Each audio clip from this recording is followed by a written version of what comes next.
일상에 바쁜 여러분들을 대신해서 지식과 인사이트를 정리해드리는 매일 독서 매일 인사이트입니다. 오늘은 헤르만 헤세의 수레바퀴 아래서 이 책에 대해서 한번 살펴보도록 하겠습니다. 일단 오늘의 핵심적인 메시지는 이 수레바퀴 아래서는 대단히 위험한 독서다, 이렇게 말씀드릴 수 있을 것 같아요. 이런 말씀을 드리면 왠지 꼰대처럼 느껴지고 이렇게 생각하시는 분들도 있겠죠. 특히 젊은 학생분들이라면. 그런데 저는 제 경험을, 실제 제 삶의 경험을 단지 말씀드리고 싶을 뿐이다, 이것이고, 헤르만 헤세의 책을 거의 대부분 다 읽어봤는데, 특히 이제 수레바퀴 아래서는 뭔가 이 방황을 조장하는 측면이 있단 말이에요. 학교 생활에 더욱더 불성실해지고 반항적으로 변하게 되고, 그럼으로써 고교 시절을 어느 정도 망치게 됐죠. 그런데 그로 인해서 그런 것들을 복구하는데 아주 오랜 시간이 흘렀습니다. 물론 고통스러운 시간이었죠. 그래서 저는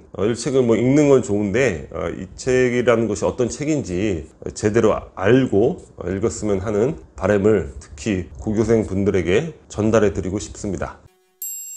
먼저 인물하고 줄거리를 살펴볼게요. 주인공은 한스 기벤라트인데 그 시골의 수재예요. 성실하고 본격적인 공부를 하기 전에는 수영하기 좋아하고 강도 있고 하니까 낚시 이런 것들을 너무 즐기는 거죠. 어린 시절에 그런 환경에서 수영과 낚시를 즐긴다, 아주 일반적인 성향이 되는 거죠. 그러다가 똑똑하니까 학교의 교장 선생님부터 여러 선생님들의 관심을 집중적으로 받게 되고, 부모님과 또 작은 마을이기 때문에 마을 사람 전체의 어떤 기대를 갖게 되는 거예요. 당시에는 그 국가에서 운영하는 신학교가 대단한 어떤 명문학교 같이 인식이 되는 거죠. 국비로 운영이 되고, 신학교를 졸업하고서 신부님이 된다거나 어떤 사회의 아주 주요한 인사로 성장해 나갈 수 있는데 명문 학교, 이렇게 인식을 하면 될 것 같아요. 그래서 열심히 이제 공부를 하고, 주변에서도 선생님들도 관심 갖고 공부를 시켜서 신학교 시험을 봤는데,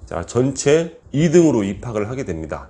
아주 대단한 거죠. 그 시골에서 2등이니까 전체 2등으로 이제 입학을 하게 되는데, 단지 약간 이 한스한테 약간 억압적인 느낌을 갖게 한 건, 입학하기 전까지 그 시간은 한스가 좀 낚시하면서 재밌게 놀려고 그랬어요. 근데 교장 선생님이, 아니 지금 학교 들어가면 공부할 게 너무 많은데 선행학습을 좀 해야지 무슨 수영하고 낚시하고 다니고 있냐, 그런 부분들 약간 억압적인 거고, 그 이후의 부분들은 사실 어떻게 보면 너무 뜬금없는 그런 내용들이 많은 것 같아요. 근데 진학교에 이제 들어가서 이제 열심히 공부를 하려고 하는데 쉽진 않죠. 시골에서 왔고, 또 신학교라는 게 특히 종교적 규율 이런 게 강조되니까 엄격하죠. 좀 깝깝한 느낌은 있을 수 있겠죠.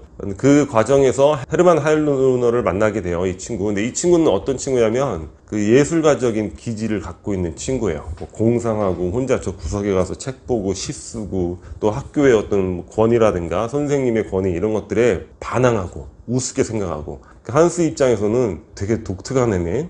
한쪽 면에서는 멋진 부분도 있는 것 같기도 하고, 또 한쪽 부분으로는 위험성, 학교 생활을 저렇게 하면 안 될 텐데. 그러니까 헤르만 헤세의 작품인데 지금 등장인 인물이 헤르만이에요. 자기 자신을 투영한 인물이 아닌가, 이런 생각이 드는데, 헤르만 하일루너와 어울리면서 한스도 이제 서서히 변해가는 거죠. 헤르만과 같이 이런 공상하고 시를 쓰고, 학교 생활이 힘들 수 있는데 그런 것들에 대해서 과장되게 생각을 하는 거예요. 그러면서 선생님의 권위라든가 그런 것들에 이제 냉소적으로 바뀌는 거죠. 지금 와서 보면 이 내용은 그냥 딱 그거죠. 친구 잘못 만난 거.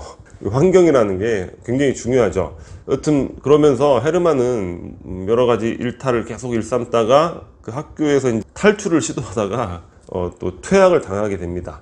퇴학 이후에 한스는 어떻게 됐겠어요? 교우 관계도 더 못하겠죠. 아니, 쟤 헤르만하고 어울리던 애 아니야? 이상한 놈이네 쟤도. 그러니까 학교에서 더 교우 관계도 고립되게 되고, 선생님들도 싫어하는 거죠. 아니, 저 반항적인 놈 아니야? 행동을 왜 저 따위로 해? 싫어하게 되고, 성적은 더 하락이 되고, 뭔가 우울감으로 인해서 정신도 쇠약해지는 거고, 그러면서 불성실과 여러 가지 문제로 또 학교에서 퇴학을 당합니다. 완전히 1차적으로 인생이 망가졌다, 이런 표현을 할 수도 있겠죠. 마을로 돌아와서 그러니까 마을 사람들에게도 이게 웃음거리가 되는 거예요. 아니 제 뭐 미래가 촉망받는 굉장히 수재였는데 뭐야 이제 우리보다 공장이나 더 늦게 들어와가지고 이제 견습생이나 하고 있어? 그리고 먹물 아니에요. 뭐 공장 일을 잘 하겠습니까? 이거 뭐 기계 다루고 이런 일들을. 그러니까 웃긴 거죠. 웃음거리가 되는 거고. 그 마을에서 사실 더 적응하기가 어렵겠죠. 그러면서 하루는 술을 어울려 마신 다음에 집에 오는 길에 낚시를 즐겼던 그 강물에 이렇게 술 취해가지고 빠져가지고 휩쓸려서 사망을 하는 거죠. 아주 비극적으로 이제 한 인생이 마감을 하게 되는 거죠. 이 책을 추천하지 않는 첫 번째 이유는 이 책은 일반인을 위한 소설이라고 하기보다는 이제 예술가 소설이라고 할 수 있죠. 본인이 헤르만 하이로나처럼 예술가적 기질을 갖고 있고 그 앞으로 예술가적인 삶을 살아갈 사람들, 그런 사람들이 읽으면 공감을 많이 할 수 있겠죠. 근데 예술가적인 삶이라는 거는 권위 이런 것들에 반항하고 또 일탈하고 이런 것들이 필요하겠죠. 삶의 다양한 영역에 대한 정서에 대한 체험 이런 깊이가 또 필요하기 때문에 그런 것들이 또 예술가로서 성공하는 데 있어서 필수적인 자양분이 되는 거예요. 하지만 그 예술가적인 어떤 삶을 통해서 자기를 구현하겠다 이런 것이 아니라 그냥 예술가 이외의 일반적인 삶을 살아갈 어떤 기질, 이런 또 진로에 대한 계획, 목표를 갖고 있는 이들이 이런 책을 읽으면 도움이 안 되는 거죠. 오히려 오해를 할 수 있게 되는 거고, 저 같은 경우 그런 경우죠. 제가 예술가로 성공했으면 이런 책들 너무너무 훌륭한 책이라고 젊은 날에 저에게 너무나 도움이 됐습니다 이렇게 얘기를 했을 수도 모르겠지만, 뭐 일반적인 삶을 이제 살아가는데 이런 걸 읽고 감정의 과장에 빠져서 괜히 쓸데없이 일탈하고 시간 허비하고 공상하고 괜히 어떤 권위에 반항한다고 학교에서 혼자 우울해하고 있고 자퇴한다고 막 검정고시 본다고 부모님하고 다투고 그러면서 뭐 재수하고 삼수하고 괜히 그 청춘의 그 소중한 시간들을, 고등학교로 끝냈어야 될 시간들을 아주 끊임없이 더 지속해서 보내게 된 거죠. 얼마나 그게 괴롭습니까? 그 청춘의 그 에너지가 넘치는 시기에 학업적인 부분, 성취를 고등학교 때 이루지 못한 걸 재수하고 삼수하고 3년에 마칠 걸 5년에 한다는 건 정말 괴롭고 무용한 짓이죠. 그런 부분에 있어서 일반적인 삶을 살아가는 데 있어서는 도움이 되지 않는 책이다, 이런 관점을 우리가 좀 가져야 될 것 같아요. 자, 그리고 또 하나는 제가 인생을 살아보니, 들어보니, 지켜보니 방황 총량의 법칙이라는 게 있어요. 그 누구에게나 평생에 있어서 일정한 시기는 방황을 하게 돼 있습니다. 방황이 없이 그냥 인생을 늘 이렇게 해맑게 살아간다, 그거는 뭐 뇌가 좀 이상하게 돼 있거나 뭐 그런 경우나 가능한 거지, 방황이 없을 수가 없어요. 왜냐면 헛되고 헛되며 헛되고 헛되니 모든 것이 헛되도다, 이 성경의 전도서에 나오는 구절이잖아요. 그러니까 인생이라는 게 이 공허함, 허무함 이런 것들이 언제가 됐든 간에 이제 찾아오게 된다는 거죠. 까닭 없이, 영문 모르게. 그리고 또는 뭐 우울감, 또는 사랑에 대한 열병, 상처, 이런 걸로 또 굉장한 시간을 방황할 수도 있는 거죠. 고독감, 뭔가 내가 합일되고 있는 그런 관계도 없고 집단도 없고 홀로 버려진 것 같은 고독감, 또는 반항, 까닭 모를 어떤 반항, 그러니까 억압적인 환경을 갖고 있는 경우도 있겠죠. 거기서 이제 사춘기 시절에 반항이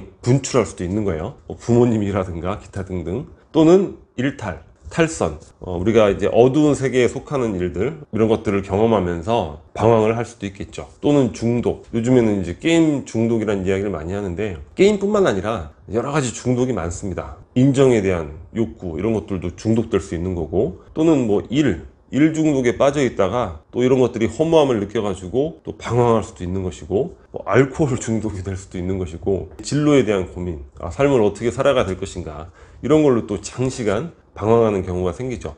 이 이외에도 삶을 살아가면서 일정한 시간의 방황은 반드시 오게 돼 있어요. 그거는 그 누구를 이제까지 살아오면서 그 누구를 지켜봐도 이건 예외가 없는 부분이다. 그런데 제가 말씀드리고 싶은 부분은, 이러한 방황을 인생의 어떠한 시기에 하는 것이 좋은가? 너무 속물적인 문구라고 생각하실 수도 있어요. 아니, 방황이 언제든지 올 수 있는 것이 무슨 그걸 언제 하는 게 좋아? 근데 이게 삶을 살아가는 데 있어서 굉장히 중요한 부분이라는 거예요. 왜냐? 특정 어떤 시기에 방황을 하게 되면 다른 어떤 시기에 방황을 하는 것보다 몇 배 또는 뭐 수십 배 이상의 대가를 치르는 경우가 생기는 거죠. 자, 언제가 그런 기간이냐면 전체 인생 중에 고교 시절이 넘버원이고, 그러니까 중고교 시절을 그냥 묶어서 중고교 시절의 방황이 가장 값비싼 대가를 요구합니다. 이 방황은 잘 해결이 되지 않아요. 여기서 방황하면서 내가 수련해야 했을 또는 훈련해야 했을 그런 부분들을 제대로 이뤄내지 못하면 그거는 아주 평생의 계산서가 되는 거죠. 죽을 때까지 거기에 대한 대가를 치러야 되는 경우도 생겨요. 아까도 말씀드렸지만 이런 멘트 너무 속물적으로 느껴질 수도 있죠. 계산적으로. 하지만 그게 너무나 중요한 현실입니다. 그리고 전체 인생 기간에서 이런 훈련과 규율, 디스플린을 할 수 있는 이런 시기는 딱 중고등학교 시절밖에 없습니다. 그 이후에는 그런 시간을 가질 수가 없어요. 그래서 여러분들이 물론 공부하는 거 쉽지 않죠. 물론 공부뿐만이 아니라 여러분들이 진로에 어떤 다양한 진로에 있어서 무언가를 결정했다면 그 부분에 대한 훈련과 교육을 말씀을 드리는 거예요.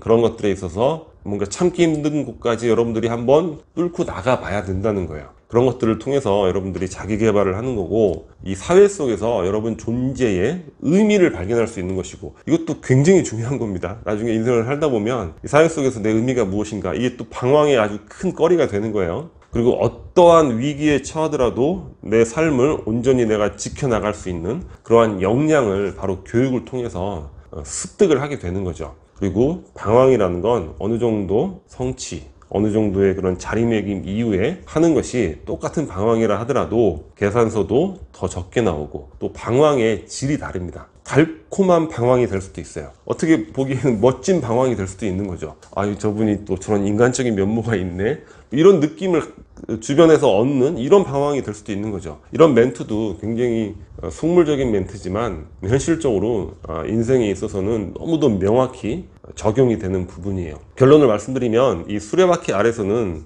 자, 헤르만 헤세는 뭡니까? 본인은 소설가로 성공했잖아요. 본인의 예술가적 기질을 가지고 사회 속에서 자리매김한 거예요. 그러니까 본인은 이런 내용 써도 되고, 이런 내용 가지고 막 뭔가 이렇게 감정을 느껴도 상관이 없지만, 자, 일반인들이 이런 걸 보고 그 중요한 시기에 저렇게 한스가 이렇게 불합리한 교육에 있어서 망가지네, 나야 또 뭐야 이게 다 불합리한데, 이러면서 방황하고 이랬다가는 전체 인생에 엄청난 그 타격을 받을 수도 있다. 이런 것들. 그리고 힘들더라도 중고교 시절은 내 인생 전체에서 유일한, 타율에 의한 디스플린을 할 수 있는 정말 그냥 온리 유일한 그런 시간일 뿐이다. 이런 인지를 정확히 하고 보다 좀 성실하게 임하는 것이 필요하지 않을까.